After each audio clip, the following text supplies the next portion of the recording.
Parti à la base comme simple personnage secondaire, Yoshi a réussi à se faire un grand nom dans un domaine qui aurait très bien pu ne jamais lui sourire. Souvent mascotte ou monture, il est devenu également personnage principal de sa propre saga. Alors, pour tous ces petits éléments, je vous propose ensemble de retracer l'histoire d'un petit dinosaure vert de la firme Nintendo appelé Yoshi.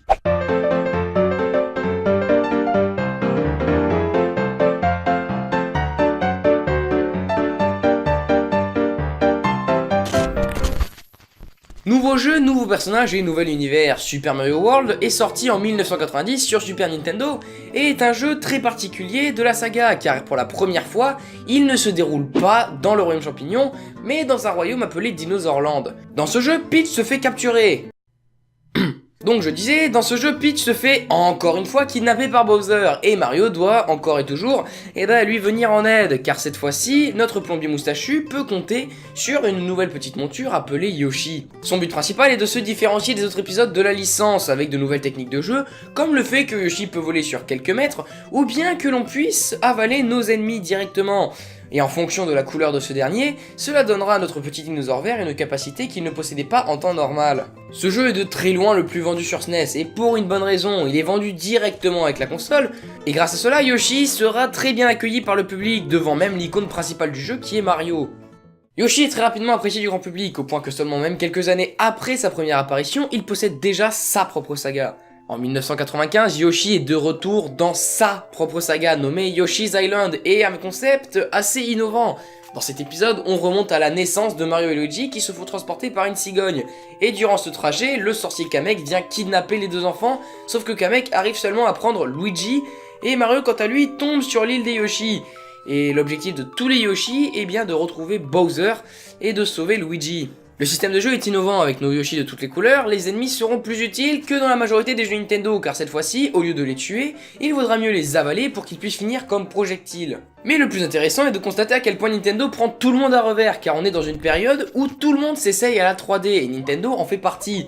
Mais il décide de continuer de rester dans un système 2D avec des graphismes plutôt enfantins. Style enfantin que nous retrouverons 2 ans plus tard avec le second jeu Yoshi appelé Yoshi Story et qui sortira sur Nintendo 64.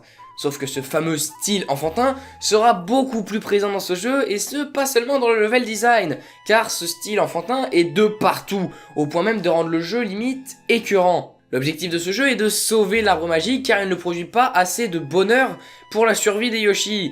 Et pour finir un niveau, eh bien, il ne faut pas le finir. Bon, ok, si, il faut le finir, mais pas à la façon d'un Mario, car pour finir les niveaux dans ce jeu, il faudra récupérer un certain nombre de fruits. Oui, des fruits. L'ambiance est gnangnante, les graphismes sont enfantins, ce jeu est beaucoup trop facile et ce sera le plus gros point négatif de ce deuxième opus. Sauf que 7 ans après, la saga Yoshi est enfin de retour pour notre plus grand plaisir, et dans un jeu beaucoup plus adulte, et tout aussi bien pensé. En effet, ce jeu est sorti sur la console portable que je pense nous connaissons tous, la Game Boy Advance, et donc la particularité de ce Yoshi's Gravitation Universal, et qu'il est le premier de la console à intégrer un capteur de gravitation, ce qui vous permettra de faire bouger le décor en fonction de l'inclinaison de votre console, et bien sûr, la majorité du jeu est basée dessus. Et la saga Yoshi ne s'arrête plus car l'année suivante, en 2005, on retrouve une nouvelle fois un Yoshi, et cette fois-ci sur la nouvelle console de Nintendo, la DS avec un opus qui, encore une fois, utilise parfaitement les nouvelles capacités de la console. Dans ce jeu, il faudra utiliser l'écran du bas de la DS, c'est-à-dire l'écran tactile, pour pouvoir tracer des lignes qui serviront à faire un chemin pour Yoshi. Et là même, si jamais vous avez Mario qui tombe en l'air, eh bien il vous faudra faire des chemins pour éviter qu'il tombe et qu'il meure de sa chute. Ce serait con. C'est pas du tout ça le texte, mais c'est pas grave, ça rend très bien. Bon, et bien sûr, comme le dit l'expression, jamais 203, et encore une année plus tard, cette fois-ci en 2006, un nouvel opus très innovant sort. Et du coup, cette fois-ci, qu'est-ce qu'il y a d'innovant? Et bien cette fois-ci, l'innovation ne tourne pas autour de Yoshi, mais autour du bébé que l'on transporte. Car oui, dans ce jeu, Mario n'est pas le seul bébé kidnappé, car il y a aussi Peach, Luigi, Wario, Donkey Kong et Bowser. Oui, Bowser. Et chacun d'entre eux apporte une capacité spécifique. Mario va plus vite, Peach peut grâce à son parapluie s'envoler sur une courte durée avec le vent, Donkey Kong peut s'accrocher aux lianes, tiens, c'est étonnant, et Wario lui peut tirer des charges métalliques grâce à un aimant, et Bowser lui ne sert à rien. On va mettre un trigger de montage, ça va être trop bien.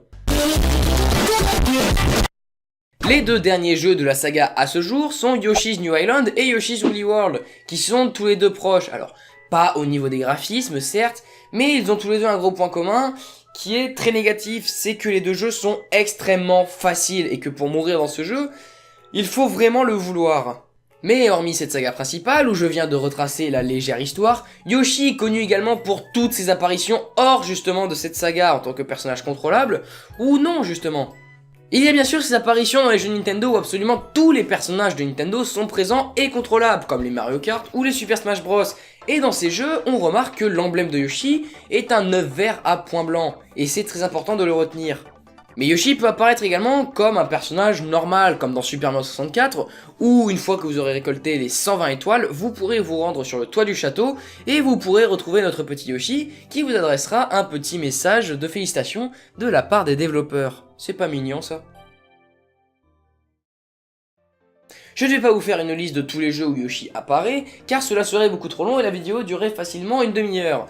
Mais bon, ce qui est important de retenir, c'est que tout comme Donkey Kong, Yoshi n'était pas destiné à vivre une carrière comme il l'a connue. Il a été inventé comme simple personnage secondaire qui avait pour optique de diversifier le contenu des jeux Mario, et on remarque qu'il devient en quelques années un personnage principal de sa propre saga, très différente des autres sagas que Nintendo a sorties à ce jour.